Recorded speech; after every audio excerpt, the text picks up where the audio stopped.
Bismillahirrahmanirrahim. Assalamualaikum warahmatullahi wabarakatuh.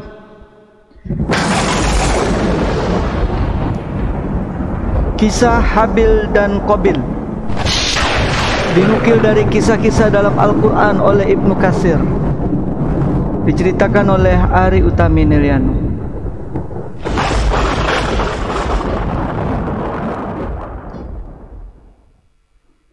Bismillah. Anak-anak Nabi yang dirahmati Allah Subhanahu wa taala, tidak lupa salawat dan salam selalu kita doakan buat junjungan Nabi besar kita Muhammad sallallahu alaihi wasallam dengan lafaz Allahumma sholli ala Muhammad wa ala ali Muhammad. Hari ini ketemu lagi bersama Abi. Kita akan membahas tentang kisah Habil dan Qabil. Berikut mari kita dengarkan firman Allah yang mulia.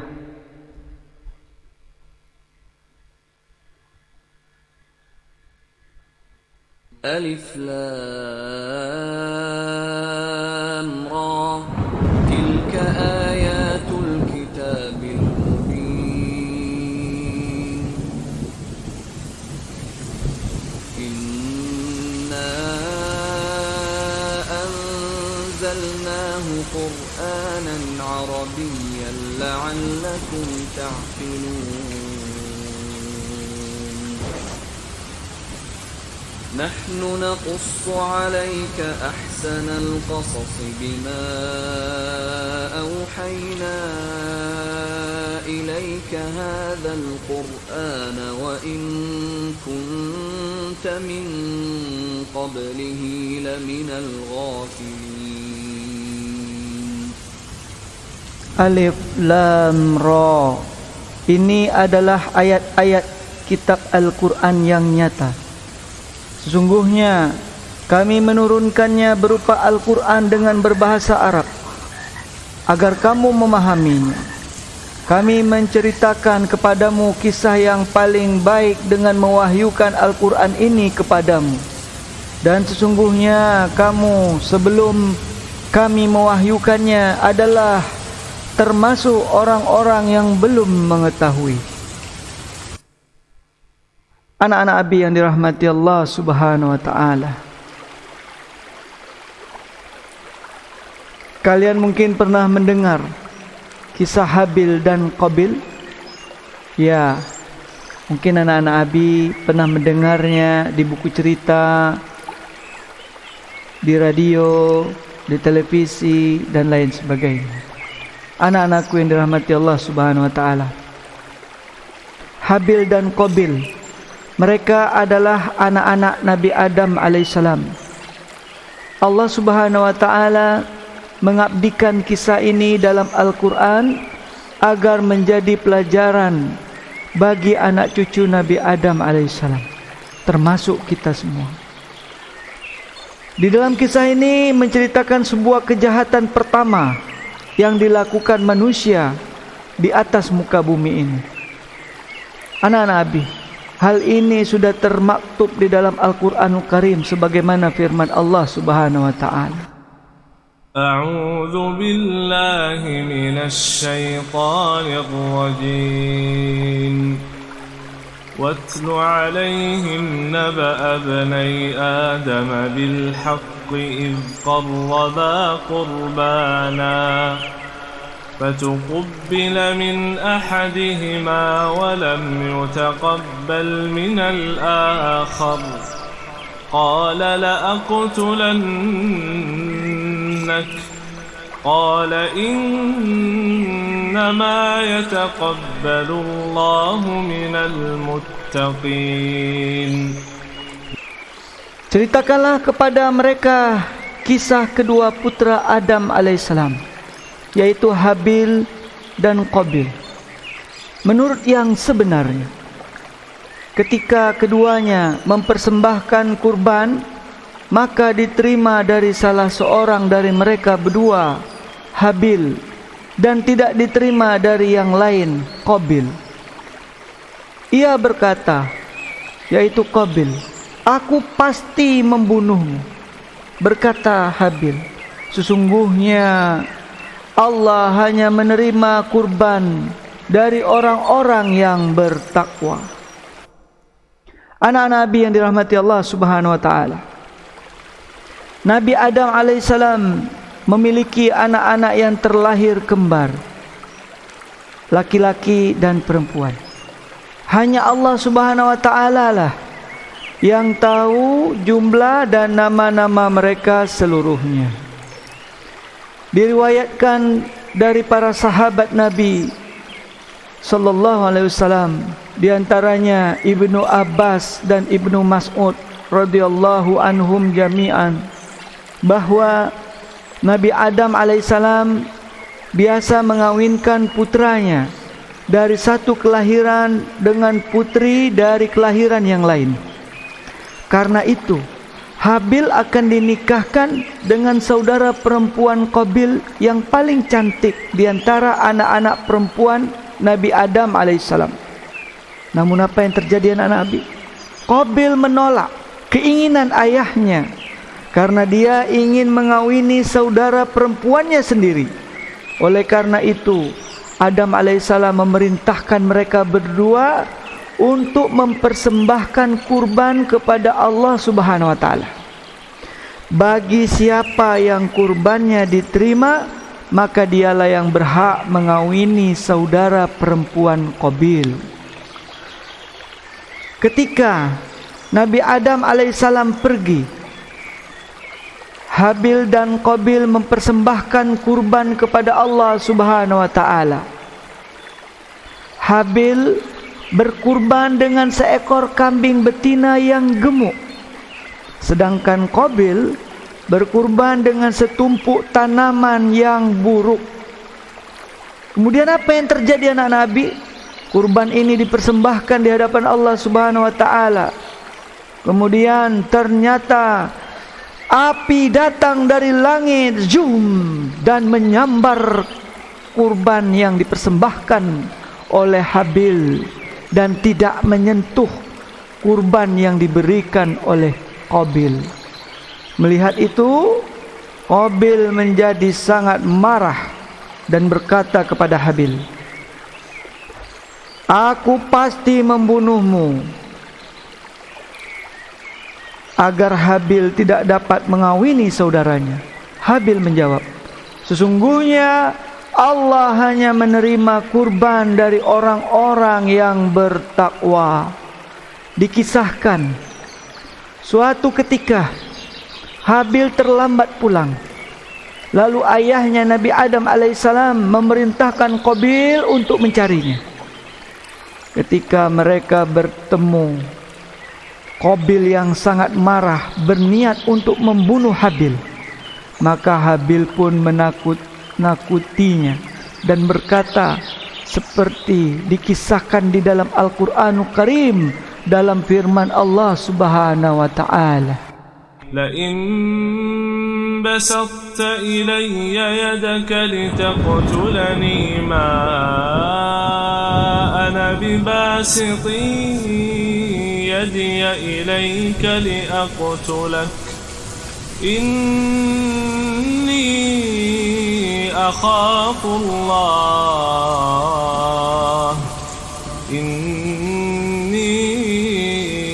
أخاف الله رب العالمين. Sungguh kalau kamu menggerakkan tanganmu kepadaku untuk membunuhku, aku sekali-kali tidak akan menggerakkan tanganku kepadamu untuk membunuhmu. Sesungguhnya aku takut kepada Allah, Rabb seru sekalian alam. Perkataan Habil ini menunjukkan keindahan akhlaknya dan rasa takutnya kepada Allah Subhanahu wa taala. Meskipun dia mampu membalas, sangat berbeda dengan saudaranya Qabil yang pendengki dan berniat jahat. Habil tidak ingin membalas Qabil meskipun dia lebih kuat.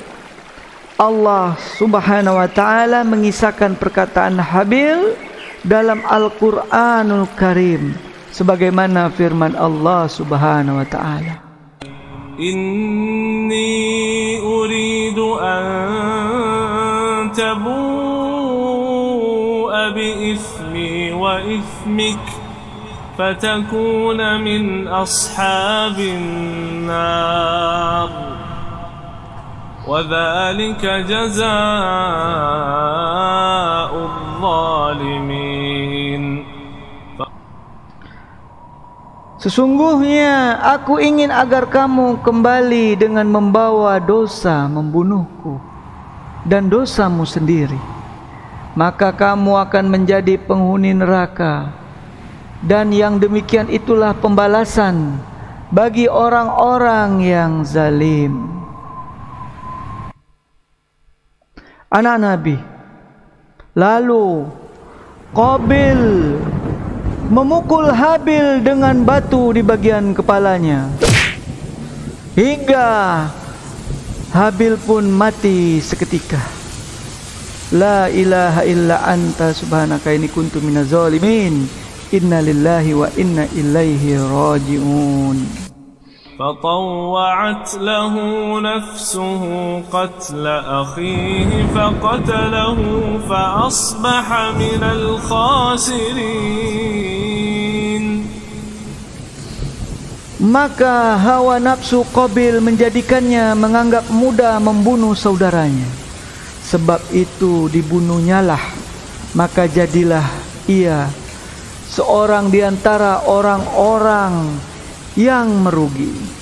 Anak-anak Nabi yang dirahmati Allah Subhanahu wa taala. Setelah membunuh saudaranya, Qabil kemudian membawa mayat saudaranya ke mana-mana, tak tahu apa yang harus dilakukannya. Sampai kemudian Allah Subhanahu wa taala mengirimkan 2 ekor burung gagak yang sedang berkelahi. Lalu salah satu dari burung gagak itu mati, dan burung gagak yang lain menggali-gali tanah dengan cakarnya untuk menguburkan bangkai burung yang dibunuhnya. Allah Subhanahu wa taala menceritakan kisah ini dengan firman-Nya yang Maha Agung. فَبَعَثَ اللَّهُ غُرَابًا يَبْحَثُ فِي الْأَرْضِ لِيُرِيَهُ كَيْفَ يُوَارِي سَوْءَةَ أَخِيهِ قال يا ويلتى أعجزت أن أكون مثل هذا الغراب قال يا ويلتى أعجزت أن أكون مثل هذا الغراب فأواري سوءة أخي فأصبح من النادمين. Kemudian Allah Subhanahu wa taala menyuruh seekor burung gagak menggali-gali di bumi untuk memperlihatkan kepadanya Qabil bagaimana seharusnya menguburkan mayat saudaranya. Berkata Qabil, "Aduhai celaka aku, mengapa aku tidak mampu berbuat seperti burung gagak ini? Lalu aku dapat menguburkan mayat saudaraku ini. Karena itu, jadilah dia seorang di antara orang-orang yang menyesal." Anak Nabi, Qabil lalu menggali kubur bagi saudaranya dan menutupinya dengan tanah. Qabil kemudian mendapatkan hukuman yang setimpal dengan perbuatannya. Pada hari yang sama, dia membunuh saudaranya, kakinya terikat sampai ke tulang pahanya, dan wajahnya dipaksa terarah ke matahari. Wajahnya selalu mengarah kepada matahari sebagai hukuman atas apa yang dilakukannya kepada saudaranya. Hal ini disampaikan di dalam kisah oleh Rasulullah sallallahu alaihi wasallam. Rasulullah sallallahu alaihi wasallam bersabda, "Allahumma salli wa sallim ala nabiyyina Muhammad wa ala ali Muhammad." Tidak ada dosa yang lebih pantas untuk disegerakan oleh Allah Subhanahu wa taala siksaannya bagi pelakunya di dunia dan disimpan sisanya di akhirat daripada aniaya dan memutus silaturahim. Dan itulah yang dilakukan Qabil. Qabil menganiaya sekaligus memutuskan tali silaturahim dengan membunuh saudaranya Habil. Anak-anak Abi yang dirahmati Allah Subhanahu wa taala, Allah memberikan kita 3 pelajaran penting di dalam kisah ini. Yang pertama, Allah memberikan pesan buat seluruh umat manusia bahwa sesungguhnya Allah hanya menerima amal dari orang-orang yang ikhlas dan bertakwa kepada Allah Subhanahu wa taala. Untuk itu anak-anak Abi, untuk jalan menghidupi kehidupan di dunia ini, beramallah kalian dan melakukanlah perkara-perkara yang penting, yang baik di dunia ini dengan ikhlas, tanpa pamrih, dengan jiwa yang ikhlas, tanpa minta dipuji. Lakukan dengan ikhlas sepenuh hati, dengan bismillah, dengan nama Allah. Yang kedua, pelajaran yang penting kepada kita, bahwa sifat iri dan dengki serta mengikuti hawa nafsu membuat Qabil membunuh saudaranya, sehingga dia termasuk orang-orang yang zalim, yang dimurkai oleh Allah Subhanahu wa taala. Untuk itu anak-anak Abi, apabila kita lihat teman kita lebih cerdas dari kita, teman kita lebih pintar, lebih bagus bacaan Qur'annya, lebih bagus amalannya, jangan pernah kita iri untuk mencelakainya. Tapi perlu kita doakan dia, ya Allah berikan aku rahmat-Mu agar aku bisa seperti orang-orang yang soleh. Kita minta ke hadapan Allah dengan doa yang baik. Bukan lantas kita iri, lalu kita dengki, mengikuti hawa nafsunya, lalu kita musnahkan teman-teman kita itu. Bukan demikian anak-anak Nabi. Itu jalan yang bukan dicontohi oleh orang-orang soleh. Tapi jalan yang terbaik adalah jalan yang sabar.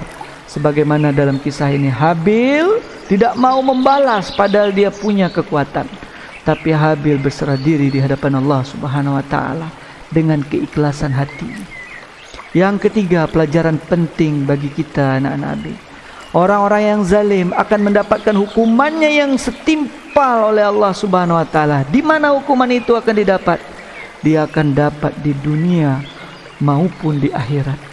Apabila kita telah berbuat kezaliman, maka istighfarlah dan bertaubatlah di hadapan Allah, karena taubat selalu terbuka di hadapan Allah. Anak-anak Abi, mudah-mudahan Allah menerima amal-amalan kita. Mudah-mudahan Allah menjadikan kita orang yang ikhlas, dan mudah-mudahan Allah jauhkan di dalam hati kita sifat-sifat hasad dan mengikuti hawa nafsu. Dan mudah-mudahan Allah bersihkan hati kita dan luruskan jiwa kita untuk menegakkan agama ini dengan benar, dan menegakkan apa yang disampaikan Allah dan Rasulnya, yaitu sunnah. Apa yang Allah sampaikan dalam firman-Nya kita tegakkan, dan apa yang ditunjukkan dan dicontohi oleh Rasulullah kita ikuti. Anak-anak, inilah pelajaran berharga buat kalian semua. Terus belajar dan teruslah belajar dalam agama ini. Mudah-mudahan Allah menjadikan kita semua orang yang bertakwa, dan semoga Allah mengumpulkan kita di surga Firdausnya bersama Rasulullah sallallahu alaihi wasallam beserta kedua ibu bapa kita dan seluruh kaum muslimin dan muslimat. Allahumma salli wa sallim ala nabiyyina Muhammad wa ala ali Muhammad. Allahumma inni as'alukal jannah wa na'udzubika minan nar. Allahumma inni as'alukal jannah wa na'udzubika minan nar. Allahumma inni as'alukal jannah wa na'udzubika minan nar. Ya Allah, mudah-mudahan Kau bersihkan hati kami, dan mudah-mudahan Kau jadikan kami orang yang istiqomah menjalankan agama ini. Mudah-mudahan anak-anak Abi semua menjadi anak-anak yang soleh, yang taat kepada Allah, taat kepada Rasulullah, dan taat kepada ibu bapaknya. Subhanakallahumma wa bihamdika asyhadu an la ilaha illa anta astaghfiruka wa atubu ilaik. Assalamualaikum warahmatullahi wabarakatuh.